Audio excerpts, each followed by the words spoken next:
National Nutrition Natural Health Reviews. 3 minutes of the latest naturopathic info with Canada's leading nutrition experts. Watch, learn, and get healthy naturally. Hi, I'm Naturopathic Doctor Jonathan Beatty, a health expert here at nationalnutrition.ca. Today I want to talk about a very important topic known as estrogen detoxification. So why would we be trying to detoxify estrogens? This is one of those necessary hormones for human health.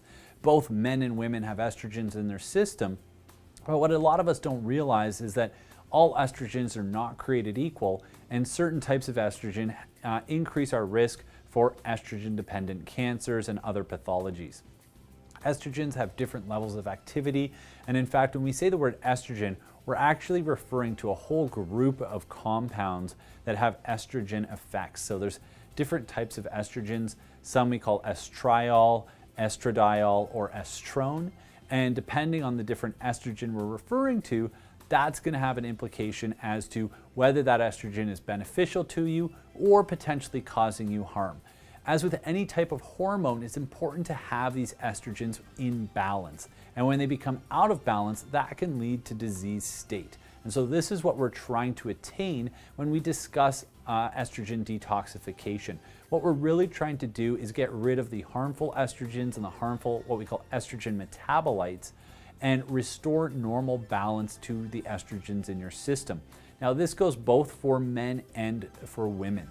Women, of course, are usually the typical target when we're talking about estrogens, but what men have to understand is that actually estrogen imbalances are heavily associated with pathologies such as prostatic hyperplasia or prostate overgrowth. An imbalance in your hormones and even estrogens can actually cause this condition. So it's an important topic for both men and women to address with their healthcare practitioner.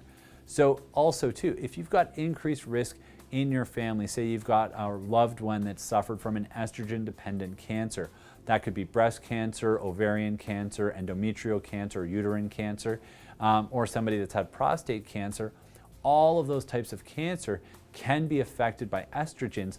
So it's important to get your estrogens into balance to help reduce the chances of you developing those conditions yourself. So what we can do to help manage our estrogens, first thing, manage our stress.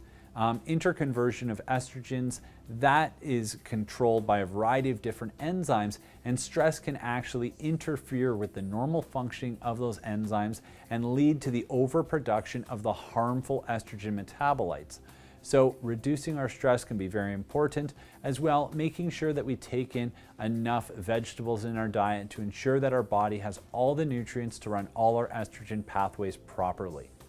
So if you do think you've got some estrogen dominance, and estrogen dominance is an estrogen imbalance where you have too much of the wrong estrogens, you may experience a variety of symptoms. It can cause changes in hair growth, even hair loss. It can cause tenderness in the breast or the production of fibroids in the breast or lumps in the breast. It can actually cause hot flashes, changes in your body temperature. It can cause changes in skin color. There's a whole variety of symptoms, and they can be very nondescript or they can be very, very specifically estrogen based and come only around your monthly cycle. So if you do have estrogen imbalances, it's best to work with a healthcare practitioner to determine exactly what that imbalance is. This is best done, in my opinion, using salivary testing.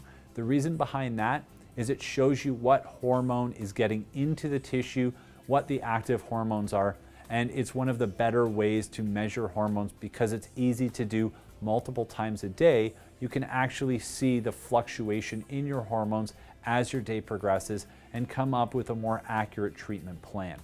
So getting some proper testing done, really helpful in figuring out and determining an individual plan for the management of your estrogen imbalance and your estrogen detoxification.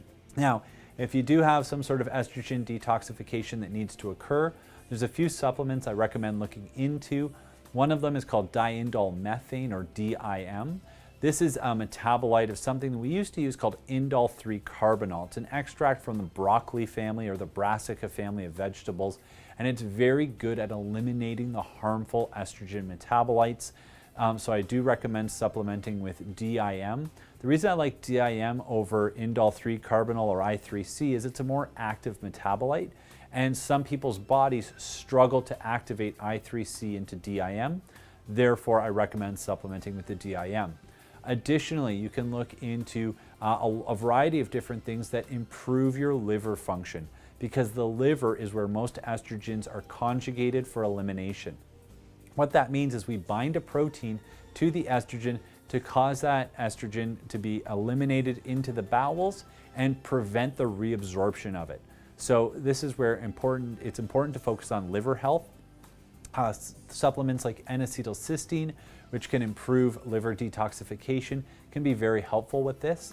Additionally, you want to ensure proper evacuation of the bowels. So if you are a little bit constipated, you're more prone to developing estrogen imbalances.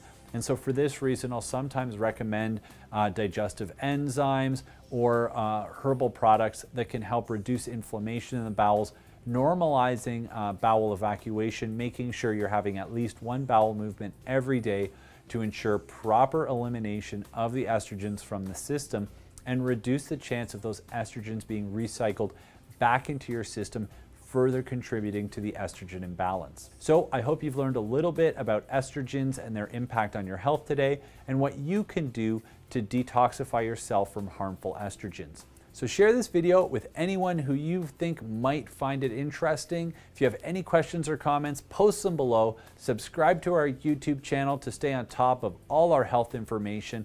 And as always, remember, knowledge is health.